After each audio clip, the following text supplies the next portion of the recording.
कहानी है एक अन्नदाता के बेटी की, जिसकी शादी उसके पिता के फसलों के सहारे पक्की कर दी जाती है।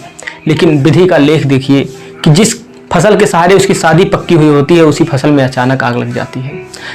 उस समय एक पिता पर क्या बीत रही होगी, जिसकी 6 महीने की कमाई मात्र 15 सेकंड में जलकर राख हो जाती है। उस बेटी से पूछिए कि उस समय वो उस दर्द को कैसे सह रही होगी, कि जिंदगी की झड़प उलझेगी कैसे। एक बेटी की कहानी है साहब, सुलझेगी कैसे। लड़की की व्यथा सुनिए कि पापा ने हर बाली पर मेरी बिदिया सजा रखी थी, कि पापा ने हर बाली पर मेरी बिदिया सजा रखी थी, मेरी शादी की चिंता ने उनकी निदिया उड़ा रखी थी। लहलहाती फसलों को देखकर वो शख्स मुस्कुराया था, आग लगी यूं धुआं उठा, एक भी दाना घर ना आया था।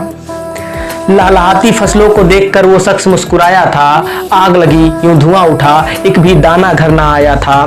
खेत की काली राख को देखकर आंखों में आंसू आने लगे। मत रो, खुद को संभालो, ईश्वर पे भरोसा रखो, सब यही समझाने लगे। 2 दिन बाद शादी है, बारात आएगी दरवाजे पर। लड़की क्या सोच रही है कि 2 दिन बाद शादी है, बारात आएगी दरवाजे पर। पापा की आंखों के आंसू पर कोई ध्यान नहीं देगा, सब खुश रहेंगे डीजे बारात और बाजे पर। सबको दहेज की चिंता है, पर मुझे घर पे आने वाले मेहमानों की माचिस की एक तीली ने लूट ली खुशी मेरे अरमानों की। अब हालात ऐसे हो गए हैं कि ख्वाहिशें नहीं जरूरतें पूरी हो जाएं तो काफी है, कि अब ख्वाहिशें नहीं जरूरतें पूरी हो जाएं तो काफी है।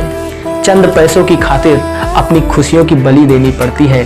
ऐ खुदा, ये तेरी कैसी नाइंसाफी है, कि बेटी के हाथ पीले करने के लिए एक पिता अपने हाथ काले कर लेता है, अपनी जिंदगी की पूरी कमाई दामाद के हवाले कर देता है। बेटी का घर बसाने के लिए न जाने कितने कर्ज उधार लेता है, सब कुछ बर्बाद होने के बाद भी वो खुद को संभाल लेता है।